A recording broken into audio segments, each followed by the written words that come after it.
شادی کی شروعات شراب سے کی جائے اس میں اللہ کی رحمتوں کا نزول کیسے ہوگا؟ لوگ کہتے ہیں کہ ہاتھوں سے مہندی نہیں چھوٹتی اور گھروں میں زگزگ شروع ہو جاتی ہے۔ جو شادی میں اللہ کے رسول کا دل دکھایا جائے، جس شادی میں مصطفیٰ جان رحمت کے دل پہ نشتر لگائے جائے، بتاؤ کیا اس شادی کے اندر کبھی برکت ہو سکتی ہے؟ ذرا غور تو کیجئے، کبھی سوچئے تو صحیح۔ عورتوں کا حال یہ ہے، وہ رت جگہوں میں ناچتی ہیں، وہ شریف عورتیں جن کے پردے کا اللہ نے حکم دیا ہے، عورتیں شادیوں میں ناچتی، عورتیں شادیوں میں گانے گاتی ہیں، لوگ سنتے ہیں رت جگہ کی رسم، اس کی رسم، اس کی رسم۔ میری بہنوں سن لو اور اچھی طرح کان کھول کر سن لو، اللہ کے رسول صلی اللہ علیہ وآلہ وسلم نے ایک عورت کو زور سے بلند آواز سے قرآن پڑھنے سے بھی منع فرما دیا۔ فرمایا گیا عورت کی آواز بھی عورت ہے، عورت کو بلند آواز سے قرآن پڑھنے کی اجازت نہیں ہے۔ اب آپ مجھے بتائیں میرے بھائیوں، میری بہنوں، جس عورت کو بلند آواز سے قرآن پڑھنے کی اجازت نہیں، وہ عورت آخر گانے کیسے گا رہی ہے؟ وہ عورتیں ناچ کیسے رہی ہے؟ اور پھر اس شادی میں برکت کیسے ہو سکتی ہے؟ اللہ اکبر۔ تو یاد رکھنا اللہ رب العزت کی پکڑ بڑی سخت ہے، اور جب اللہ کسی پہ پکڑ کرتا ہے اس کے گناہ کی وجہ سے تو دنیا کی کوئی طاقت بچا نہیں سکتی۔ میرے بھائیوں، آج لوگوں کا یہ ذہن بنتا جا رہا ہے، ارے مولانا آخرت میں جو ہوگا دیکھا جائے گا۔ میرے بھائی، اللہ آخرت میں جو پکڑ کرے گا وہ تو کرے گا، گناہ کی وجہ سے دنیا میں بھی اللہ پکڑ کرتا ہے۔ گناہ کوئی کرے، اس کے گناہ کی نحوست اس کو مل کر رہتی ہے۔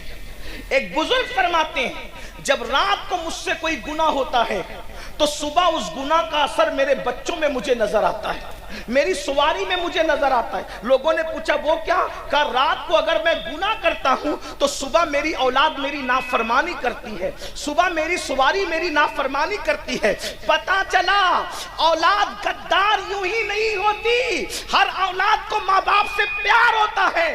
جب تم اللہ سے غداری کرتے ہو تو اللہ تمہیں صدمے دینے کے لیے بطور عذاب تمہاری اولاد کو تمہارا غدار بنا دیتا ہے۔ ورنہ لوگ آج کتنا پڑھا رہے ہیں، یہ پڑھا رہے ہیں، وہ ڈگری دلا رہے ہیں، لیکن بتاؤ کل کے ان پڑھ بچے، کل کے جاہل بچے ماں باپ کے جتنے وفادار تھے، کیا آج کے پڑھے لکھے بچے اتنے وفادار ہیں؟ لوگ کہتے ہیں بچے پڑھے لکھے نہیں ہیں اس لیے بے وفا ہیں۔ میں نے کہا 50 سال پہلے اتنی بڑی ڈگریاں تھی نہیں مسلمانوں کے پاس بظاہر، پھر بھی بچے وفادار تھے۔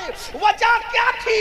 ان کے ماں باپ خدا کے وفادار تھے، اللہ نے اولاد کو ان کا وفادار بنا دیا تھا۔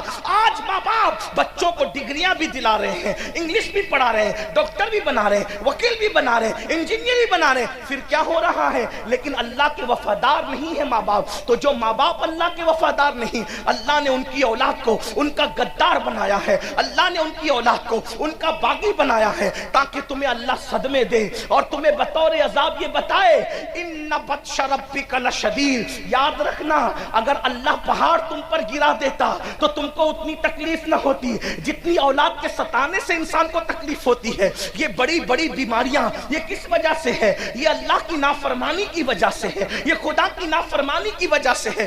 دیکھو اپنے دلوں میں ٹٹول کر سوچو، اتنا بڑا مجمع ہزاروں کا ہے، بھائیوں کی بھی توجہ، بہنوں کی بھی توجہ، ارے ڈلک کے اللہ اکبر نرم نرم گدوں پر سوتے ہو، لیکن بتاؤ کیا دلوں کو سکون ہے؟ ارے لوگوں کو ٹاٹ پر سکون کی نیند آتی تھی، لوگوں کو گرڑی پر سکون کی نیند آتی تھی، لیکن تمہیں اتنے ایک ایک ہاتھ دو ہاتھ انچ گدوں پہ نیند کیوں نہیں آ رہی ہے؟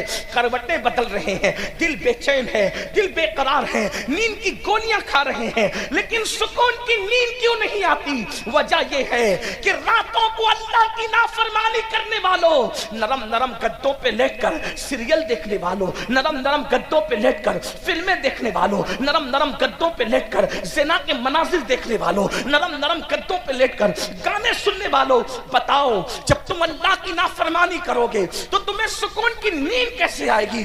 اچھی طرح یاد رکھنا، جو لوگ اللہ کی فرما برداری کرتے ہیں ان لوگوں کو تو گرم ریت پر بھی نیند آ جاتی ہے۔ لوگ سوچ سمجھتے ہیں یہ گرم ریت پر نیند آنا تو بڑا مبالغہ ہے. میں نے کہا نہیں، یہ حقیقت ہے. کیا تمہیں نہیں پتا ایک مرتبہ روم کا ایلچی سیدنا فاروق اعظم کے پاس ایک خط لے کر کے آتا ہے، اور جب خط لے کر کے آتا ہے تو سیدنا فاروق اعظم کو ڈھونڈتا ہے، لوگوں سے پوچھتا ہے اے مسلمانوں تمہارے امیر کا محل کہاں ہے، تمہارے امیر کا محل کہاں ہے؟ مسلمان کہتے ہیں جو ہمارا امیر ہے وہ محلوں میں نہیں رہتا، جیسے جھوپڑوں میں ہم رہتے ہیں ویسی مٹی کے جھوپڑے میں وہ بھی رہتا ہے. تو کہا وہ ملے گا کہاں؟ کا اتفاق سے ابھی گھر میں بھی نہیں ہوگا ہمارا امیر، وہ اپنی بکریوں کو لے کر اپنے اونٹوں کو لے کر جنگل میں گیا ہے اور وہ بکریاں چرا رہا ہوگا. وہ کہاں ہوگا؟ وہ فلاں جنگل میں ہوگا. اندازہ فرمائے میری قوم کے جوانوں، نرم نرم گدوں پہ سسکیاں لینے والوں، کاروبار کے لیے تڑپنے والوں، بزرگوں سے تعویذ کا مطالبہ کر کے اپنی تقدیر کو سنوار